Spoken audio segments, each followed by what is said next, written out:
Fala galera, professor Edu Lopes na área para mais uma aula de física e hoje vamos começar a falar de estática. Sim, senhoras e senhores, vamos a falar do ramo da física que estuda o equilíbrio dos corpos, beleza? A estática ela é dividida em dois ramos, na estática do ponto material e do corpo extenso. Hoje vamos falar da estática do ponto material, beleza? Do equilíbrio do ponto material.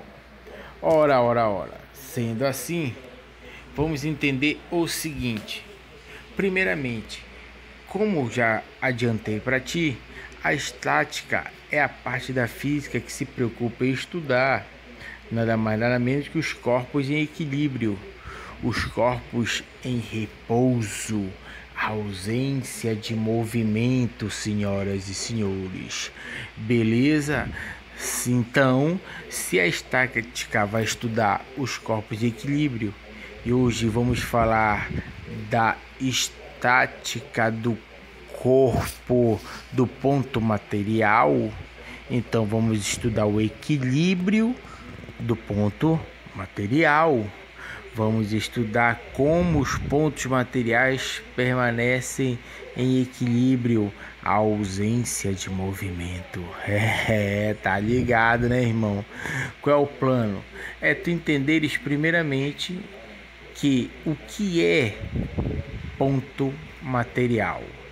Entende-se como ponto material, senhoras e senhores, aquele corpo que as suas dimensões não interferem nos cálculos.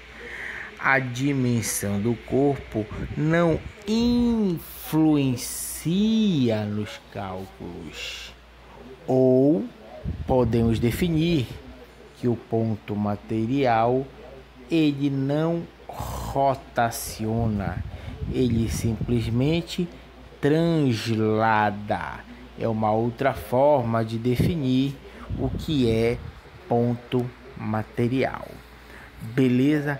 Vamos estudar como um ponto material mantém-se em equilíbrio, como este corpo que vamos desprezar as suas dimensões permanece em equilíbrio, quais as formas, quais as condições para que este corpo permaneça em equilíbrio.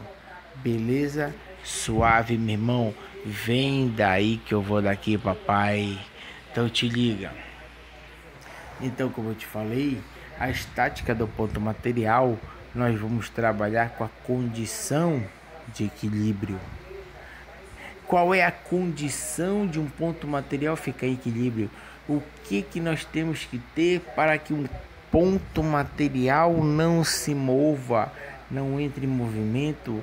Qual é a condição para que este ponto material fique em equilíbrio? Senhoras e senhores, temos que relembrar que para esse camarada ficar em equilíbrio, a resultante das forças que agem nesse corpo tem que ser nula. As forças aplicadas sobre este ponto material tem que se anular. A força resultante atuante nesse corpo é zero. Não pode ser diferente de zero, porque se as forças que atuam nesse corpo, ou seja, a resultante dela atuando se for diferente de zero, vai movimentar este corpo. Mas se as resultantes de todas as forças que atuam nesse corpo for nula, pode ter certeza que esse corpo está em equilíbrio, pode ter certeza que esse corpo está em repouso, beleza? Então imagina o seguinte, essa bolota aí, para estar em equilíbrio, age sobre ela três forças, a força 1, a força 2 e a força 3. O que temos que ter? Qual a condição para que essa bolota esteja em equilíbrio? É que essas três forças, a resultante dessas três forças seja igual a zero. A somatória dessas três forças tem que ser igual a zero. Então, nós temos que entender que para essa bolota, que é um ponto material, permanecer em equilíbrio, as forças que atuam nela se anulam. As três forças, nesse caso, tem que acabar se anulando, ou seja, a resultante dela é zero. E aí, esta bolota estará em equilíbrio. Sim, senhoras e senhores, esta bolota estará em repouso.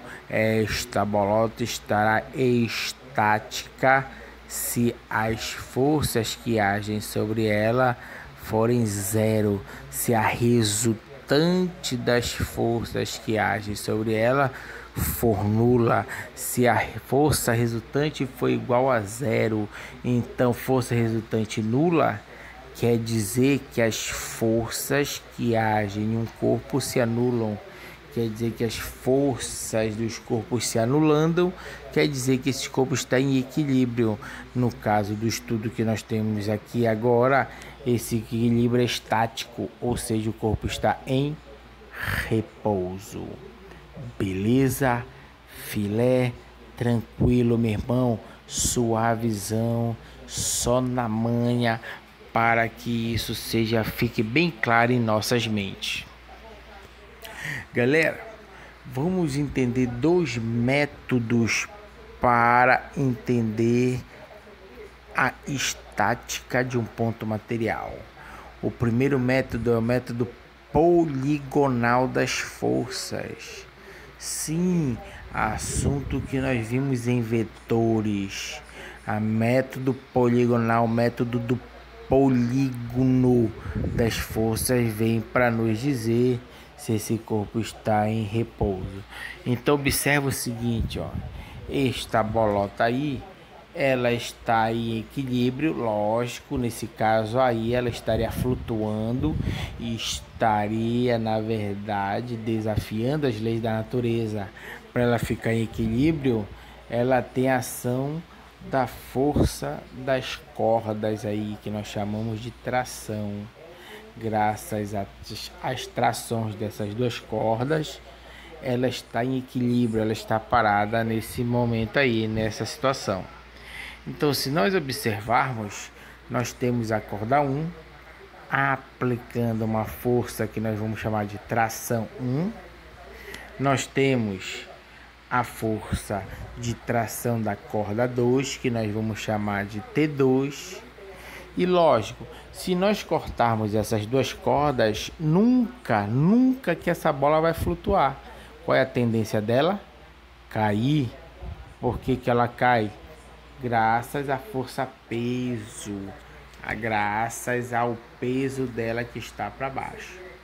Então tu observas que sobre esta bola nós temos a tração da corda 1, nós temos a tração da corda 2 e o peso para baixo. Essas três forças estão equilibrando essa bolota, que podemos analisar pela lei do poligonal das forças, é que esses três vetores, tração 1, tração 2 e o peso, tem que formar uma figura geométrica fechada, que é o polígono. Então, se nós observarmos, pegarmos a tração 1, mantendo a direção e o sentido dela e o seu módulo, pegamos a tração 2, olha aí, repara que o fim do vetor da tração 1 coincide com a origem da tração 2. Então, esses camaradas estão se somando, somatória vetorial. Só que tem mais um vetor aí que faz esse corpo equilibrar, que é o peso, que está na vertical para baixo. Então, o peso acha na vertical para baixo. Perceba que a tração 1, a tração 2 e o peso, elas aqui, se as forças acabam formando esses vetores, acabam na sequência, estão na sequência, estão formando um polígono fechado, estão formando uma figura geométrica fechada, nesse caso um triângulo. E repara que há uma sequência. A tração da força 1 cola na origem da tração da força 2. O fim da tração da força 2 cola na origem do peso. Então tu percebe que essas forças formam um ciclo. E quando as forças formam um ciclo, quer dizer que a somatória dessas forças é igual a zero. A somatória dessas forças é igual a zero. A somatória dessas forças é igual a zero. E se a somatória das forças é zero, o que isso quer dizer? Que o corpo está em equilíbrio, que o corpo está em repouso. Então, o método poligonal diz que a somatória dos vetores é igual a zero, para nos mostrar que esses corpos estão em repouso, que esse corpo está em repouso. Beleza? Tranquilo? Suave? Beleza? Tá na mão? Então tu percebe que sobre a esfera, a bolota aí, tá em repouso, age três forças. A força da corda 1, que chamamos de tração 1, a força da corda 2, que chamamos de tração 2, e o peso da bolota. Essas três forças acabam se equilibrando. Essas três forças agem sobre a bolota e fazem com que elas se anulem. Essas três forças se anulam. E a representação vetorial nula, os vetores, que é o segmento de reta, esses vetores completam um ciclo. Ou seja, o vetor 1, que é a tração 1, é a tração da corda que está na horizontal. O fim dessa tração, desse vetor que é a tração 1, cola na origem da tração 2 que está na diagonal. O fim da tração 2 cola na origem do peso que está na vertical para baixo. Então tu percebe que esses três vetores completam um ciclo.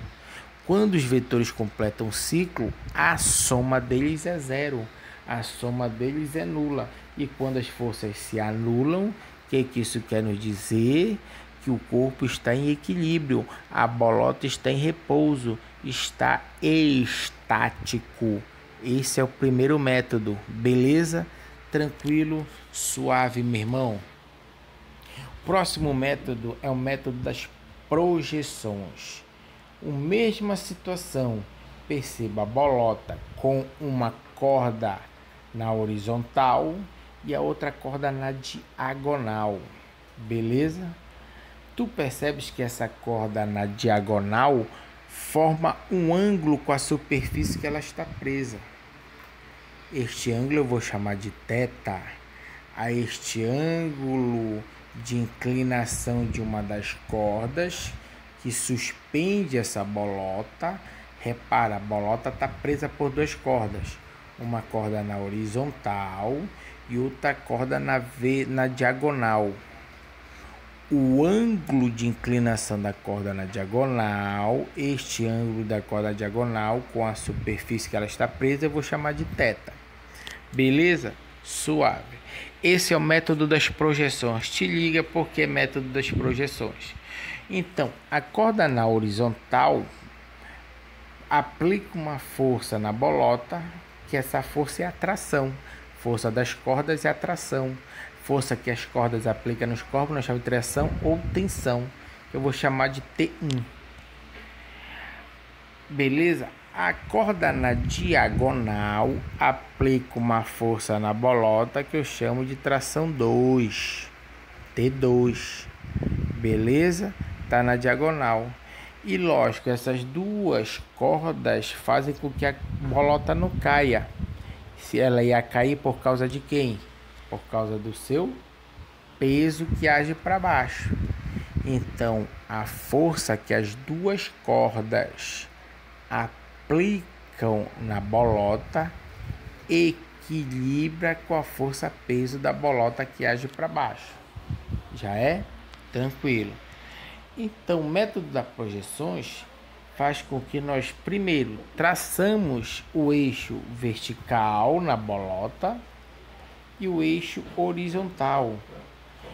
O eixo horizontal nós chamamos de eixo X, ao eixo horizontal chamamos de eixo Y. Então, senhoras e senhores, essa bolota aí, ela não tem movimento, nem na vertical, ou seja, ela não cai, nem na horizontal, ela não tem movimento para a direita, para a esquerda. Beleza? Suave, tranquilo. O ângulo de inclinação da corda com a superfície é o mesmo ângulo da corda com o eixo X, da corda com o eixo horizontal, que eu vou chamar de ângulo θ. Isso é observado na geometria, né? Na geometria plana, são ângulos alternos e internos. Isso faz com que esses ângulos sejam iguais. Beleza? Tranquilo. Então, olha só. Eixo X na horizontal, eixo Y na vertical. Então, se essa bolota está em repouso, está em equilíbrio, ela não tem movimento nem na vertical, nem na horizontal. Não tem movimento nem no eixo X, nem no eixo Y. Então, no eixo X, no eixo horizontal, ela não tem movimento, ela está em equilíbrio. Qual é a condição de equilíbrio? É a força resultante neste eixo ser zero. Então, a força resultante no eixo X é nula. Força resultante no eixo horizontal é zero. Quais são as forças que agem na horizontal? Tu percebe que tem a tração da corda 1, T1. E se tu perceberes, a tração 2 está na diagonal. Então, ela se decompõe no eixo horizontal e no eixo vertical. E a componente horizontal da corda 2, da tração 2, está no sentido oposto da tração 1. Ou seja, na horizontal, quem que nós temos? A tração 1 para a esquerda e a componente da tração da corda 2 na horizontal para a esquerda, que é o T2x. Duas forças na mesma direção, em sentidos opostos, elas subtraem entre si. Beleza? Forças em sentidos opostos, subtração entre si. T2x está negativo, passa para o outro lado. Positivo, ou seja, a tração da corda 1 na diagonal para a esquerda é igual a componente X da tração da corda 2 que está para a direita. Essas duas forças têm sentidos opostos, está na direção horizontal. Então, na horizontal, essa bolota não tem movimento porque essas forças são iguais. Se elas são iguais, elas se anulam e faz com que na horizontal não haja movimento. Filé, beleza, tranquilo. Analisaremos agora no eixo Y, no eixo vertical. Por que essa bola não tem movimento no eixo vertical? Porque as forças na vertical, que é o eixo Y, se anulam. Que forças são essas? Tem o peso para baixo e a componente Y da tração 2 que age para cima. T2y está para cima, o peso está para baixo. Essas duas forças em sentidos opostos se anulam. Elas estão em sentidos opostos, elas subtraem. Então, se eu jogar o T2y negativo, jogo para o outro lado, passa positivo. As duas forças, o peso para baixo, o T2y para cima, tem que ser iguais para que essa bolota não tenha movimento na vertical. Simples assim. Se essas forças são iguais, elas se anulam. Mesma força com mesma intensidade em sentidos opostos. Beleza? Só não vale se esquecer do que nós vimos em aulas anteriores, que a componente X é a tração, a componente X da tração 2 é a tração 2 vezes o cosseno de θ. E a tração Y da corda 2 é a tração 2 vezes o seno de θ. E essa dedução de Tx e Ty nós já vimos em aulas passadas de vetores. E é assim que a gente resolve as questões de vetores, galera. Então, a partir dessa dedução, a partir desse desmembramento das forças, nós podemos começar a resolver os exercícios de estática do ponto material. Beleza? Tranquilo, suave. Essa foi nossa aula. Até nosso próximo encontro. Até lá. viverei de saudades.